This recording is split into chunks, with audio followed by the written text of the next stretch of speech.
SCP-061-KO는 특수한 변형 능력과 상당히 특이한 습성을 가진 미생물로, 이 녀석은 미생물답게 평소에는 사람이 인지하기 힘든 아주 작은 크기로 공기 중을 떠다니는데, 특수한 형태의 털을 이용해 방향과 속도를 조절하며 목표물을 찾아 헤맨답니다. 여기서 061-KO가 찾는 목표물이란 바로 플라스틱 통에 포장되어 있는 탄산음료인데요. 061-KO는 주로 우리들이 자주 애용하는 편의점과 슈퍼마켓 등으로 이동해 자신이 원하는 음료수의 뚜껑 위에 자리를 잡는답니다. 그리고는 061-KO는 본격적으로 자신의 변칙성을 발동하기 시작하는데요. 먼저 자신이 가진 특수한 효소를 이용해 음료수통을 서서히 부식시킨과 동시에 부식시킨 음료수통과 음료수를 흡수하기 시작한답니다.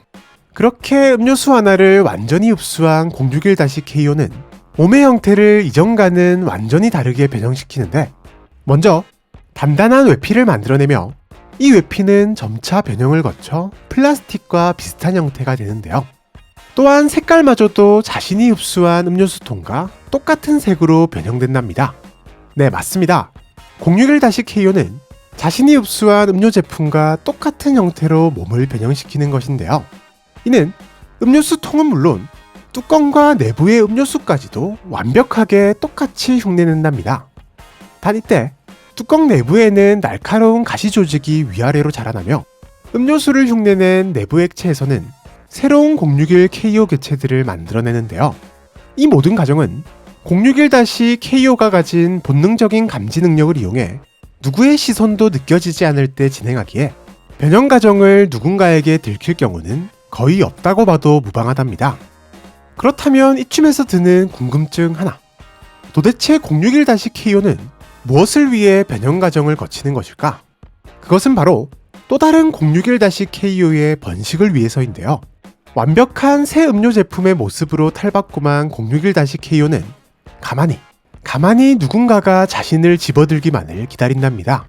실제로 변형이 완료된 061-KO는 누구라도 위화감을 느끼지 못할 만큼 완벽한 음료 제품으로 보이기 때문에 언젠가는 누군가가 061-KO를 고르게 되고 061-KO는 끝까지 한순간만을 위해 기다리는데요. 바로 구매자가 뚜껑을 따는 순간, 구매자가 음료수를 먹기 위해 뚜껑을 돌리는 순간, 아까 만들어둔 뚜껑 내부의 가시를 이용해 손을 콱 하고 물어버린답니다.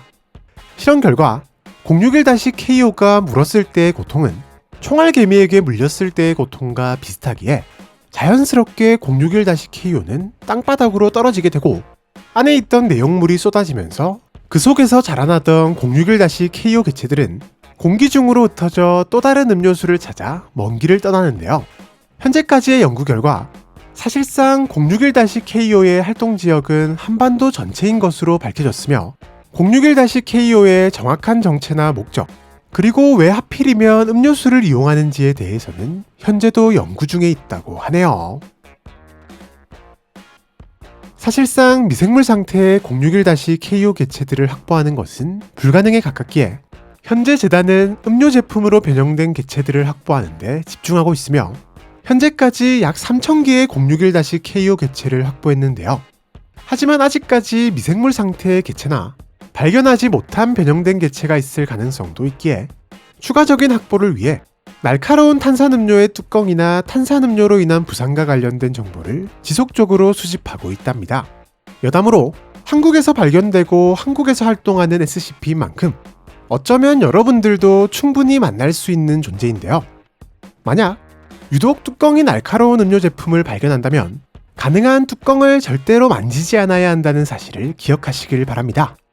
지금까지 음료수를 이용해 번식하는 존재 SCP-061-KO에 대해서 알아보았는데요. 어쩌면 정말로 우리가 고른 탄산음료가 061-KO일지도 모른다는 사실. 혹시나 시청자 여러분들 중 실제로 날카로운 음료수 뚜껑에 다친 경험을 하신 분들이 계시다면 댓글을 통해 경험을 공유해 주시면 감사하겠습니다. 그럼 많은 댓글 남겨주시길 바라면서 우리는 다음 영상에서 또 만나도록 하죠. 안녕!